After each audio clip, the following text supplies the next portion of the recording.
Hello everyone, good morning. My name is Om Patel and I am a current business student enrolled at Seneca College. So today I am really excited to share with you my assignment, which is Finland Economic Analysis. So let's start with the assignment. So Finland is a country located in Northern Europe, and the Helsinki is the capital city of Finland, which holds around 30% of the total GDP contribution for Finland. Finland is known for manufacturing sector for electrical products and also for technology and machinery. And for the service sector, it's known for healthcare, education, and information and communication technology. The population of Finland is around 5.5 million with a vast area size. So now let's continue with our assignment. So employment data for Finland.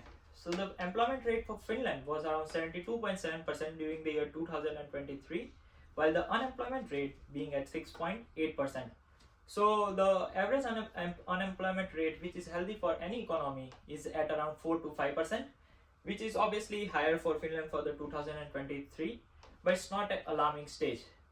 But yes, there is always a chance for improvement. So now let's move with the next slide. Unemployment rate of Finland. So what we can observe in this chart is during the year 2003 to 2006, the unemployment rate for Finland was at highest. This was specifically because of the early 2000 recession, and during that time economy was not doing the best. The manufacturing sector and the service sector and all the other things of the country were working at their lowest capacity, so it was very difficult to provide employment during that time. But as the country continued to move forward, it bounced back from the recession and continued to move forward, and the unemployment rate decreased to 6.37% as the country recovered. So that was specifically fueled by the manufacturing sector, and also the specific reason for it was Nokia during that time, as it was predominant during that time and was contributing around 4% of the GDP during the prime year of the company. So Nokia helped to fuel the unemployment rate and decrease it to 6.37% by providing a lot of employment in the country. So after that we can see is there is again a rise in the unemployment chart. That was due to from 2008. That was due to the great economic recession of 2008. After that there is an up and down pattern, and at the year 2023 the unemployment rate being at 7.16%. So now let's move to the next slide. Inflation. So Bank of Statistics Finland is responsible for maintaining and collection of the data of inflation, and for monetary policy, Bank of Finland, with the close contribution with the government, determine the interest rate, and they are responsible for maintaining financial stability of the country. So now let's take a look at the graph of inflation in Finland. So what we can observe here is that during the year 2003 to 2015, it represents a wave pattern which is up and down, but the average of 2003 to 2015 being at 1.79%, which is close to the 2% average, which is healthier for any economy. But what we have to notice over here, as after 2020 the inflation rate, there is a high increase in the inflation rate is seen. That was because of the post COVID-19 effects and also the Russia and Ukraine war. As Finland is dependent on Russia for energy and oil resources, and Finland is such a country that that is so much dependent on oil, energy and oil, that even the product, even if there is an increase in the price of energy and oil, it can reflect in the overall inflation of the country. So as during the war, the Russia was not able to provide energy and oil for the Finland, so they have to get it from the other countries at a higher price, and that was the reason the inflation being increasing and reaching 7.12% during that time period. So now let's move forward. Gross domestic product.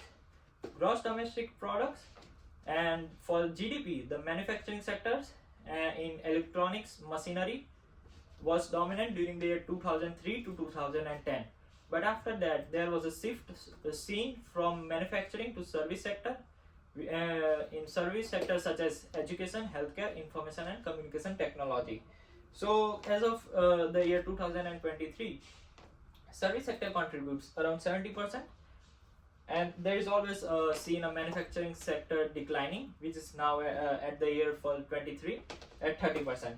So now let's take a look at the graph of GDP.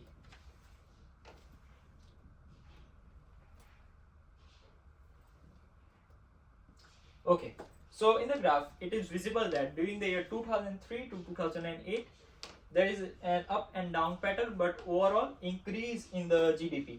So during 2003 to 2008, because of the dominance of the manufacturing sector, there is an increase seen in the GDP.